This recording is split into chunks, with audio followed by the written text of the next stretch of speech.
Some have put the number of deities in Hinduism at an astounding 330 million. Among them we have powerful male figures, different goddesses, child and even baby forms of the divine. We have a whole array of animal deities, elephants, monkeys, cows and birds. So what exactly is going on here? Why does Hinduism need so many forms of God? Why not just one, or at least a trinity to manage the faith? Despite what some preachers say, Hinduism has no commandment which prohibits God having a form. God is not limited to one founder or text born thousands of years ago. He is here and now, ever available to those who ardently seek him. Sanatana Dharma understands that the truth lies far beyond what the mind can grasp. But at the same time, this one God, one reality, one personality can be revealed in any number of ways. If there is one thing we can conclude from creation, it is that God loves diversity. No two people are exactly the same. There are millions of species of life, and there are endless stars and galaxies. The vast array of gods and goddesses are indicative of the infinite nature of divinity. In Hinduism, there is an inherent appreciation that although God is unknown, he possesses endless qualities and attributes. These attributes are portals to another realm. They are realities that we can participate with. They are energies that manifest. And above all, they are actual personalities that we can love and adore. We must understand that ultimately Hindus are not looking to just survive God, to avoid damnation and attain eternal pleasures. Instead, they are looking to rise to a higher state of consciousness and know the truth, to know God himself.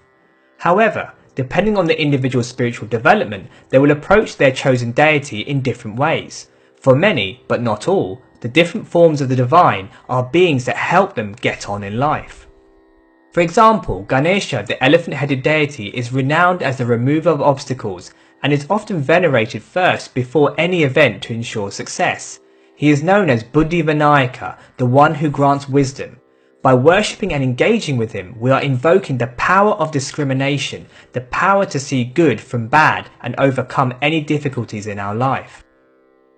Lakshmi is the merciful goddess. She is the mother that is always giving. She encapsulates wealth, creativity and prosperity. By praising and gaining her blessings, we actively participate with that reality. We invite affluence and fortune in our life. For Hindus, the presence of God can also be revealed through nature. The great rivers that provide water and sustenance are deified as goddesses, like the Mother Ganga. The cows that provide milk and sustain farming practices are also venerated as sacred. There are even mountains like Arunachala in Tamil Nadu and Govardhana in Vrindavan which are seen as holy because of the great events which have taken place there. Hindus are comfortable seeing divinity in everything and everyone. The masters and scriptures have declared that with the right vision we can perceive and worship God in every situation. The question is not where is God, but rather where is God not? The different deities have been seen by the masses and delivered to the masses. But people often wonder why these revealed forms are the way they are. In each deity we find numerous postures, limbs, weapons and ornaments. For the devotee there are endearing features that add to their beauty. They are praised in songs and poetry, but they are also deeply symbolic. For instance, Shiva is often depicted in a meditative pose with eyes half open, showing that he is detached from the ways of the world. His body is smeared with ash from the crematorium, showing how he has mastered death. Between his eyebrows he possesses his third eye, the inner eye of wisdom which perceives the truth beyond this material world. He is decorated in serpents which stand for his absolute mastery of the ego and all negativity. The varied imagery, however, is not meant to just be superficially decoded.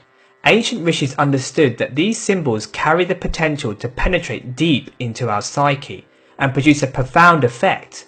They can awaken aspects of ourself and cause a change that dry philosophy and theology could never achieve. Along with each deity we find a whole body of literature, often in the Puranic scriptures. There are various stories showing their different pastimes. We read about how they conquered demons, rescued those in distress, and bestowed blessings to their devotees. We can look at these in different ways. For some, they are actual real events to get absorbed in and enhance their devotion. For others, they are deeply symbolic, holding powerful life lessons. Whereas some minds might insist on such stories being either fact or metaphorical, Hindus are very comfortable accepting both views at the same time, an idea we will be exploring in the next video. Although Hindus will often approach the different deities for material benefits, the highest goal is to realize the divine's presence within and know God in truth, beyond the mind and physical existence. To do this, one has to nurture one's bhava, or emotional connection. Without this bhava, we will never sincerely be able to connect with God. Simply worshipping and performing rituals in a dry, mechanical way will not open the gates to the supreme reality.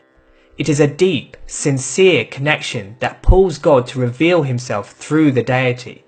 The devotional traditions acknowledge that every individual sees things differently. There is an understanding that we all have a unique bhava and will relate to God through that particular lens. The different bhavas we carry will mean we will be attracted to various deities in different ways. For some, God has to be Krishna, the mischievous, all-attractive person who lived in Vrindavan and won the hearts of all those around him. For others, the ultimate reality is Kali, the wild, untamed mother who destroys all negativity and is ever compassionate. These ideas have led to the various devotional traditions. Vaishnavism sees Vishnu and his various manifestations as the ultimate godhead. Shaivism sees Shiva as the supreme. And the Shakta groups see the various forms of the goddess as the highest. Each tradition is a response to the feeling of devotees, and each tradition has a long lineage of masters who have embodied the highest devotional states for that deity. But the diversity doesn't just stop there. Even amongst each major deity we find even more expansions. For instance, Vishnu has a number of avatars or incarnations like Krishna, Rama and Narasimha. Narasimha is the half-lion, half-man deity, who is fierce and full of rage, ready to protect his devotees and destroy all evil influences. But even the incarnation of Narasimha has other forms. When he sits with Lakshmi, he is calm and benevolent and easily approachable. When he assumes a meditative pose, he is known as Yoga Narasimha, contemplative and introvert. So amongst the devotees of Vishnu, there will be those who are drawn to him as Narasimha, and even amongst the Narasimha devotees there will be those who connect with a specific form of him. Hence, even with one deity there can be many different variations, and each one is a specific aspect or mood of the divine and a reflection of the unique bhava of the devotee. As the Sanskrit saying goes, Yad bhavam tat bhavati, as is the feeling, so is the result. The ultimate supreme reality beyond the mind takes the form that we cherish most. The deity that best invokes an intimate, personal relationship within is known as our Ishtadeva, and of course, this will be different for every individual. In the devotional movements, we are encouraged to seek out and dedicate ourselves to the form that we hold dearest. By worshipping, surrendering and constantly meditating on this form of God, the deity becomes awakened in our heart. It pervades our world and reality. We become fully absorbed in this form, in all its glory. Then we begin to see it everywhere and in everyone. Gradually, through intense devotion, we encounter firsthand the ultimate divinity that lies beyond the mind and all material existence. This is the goal of all yoga practice. Depending on who we choose as our Ishtadev, God plays different roles. The thing to realize is that although each of the gods and goddesses embodies one aspect of the supreme reality, to the one who is fully absorbed in their chosen deity, that deity no longer becomes just a part or attribute of the ultimate. To that devotee, it becomes the completeness and entirety of God himself. Krishna says in the Gita, "However one approaches me, I approached him in the same way." If we connect with God in a superficial way, then inevitably we will invoke a superficial response.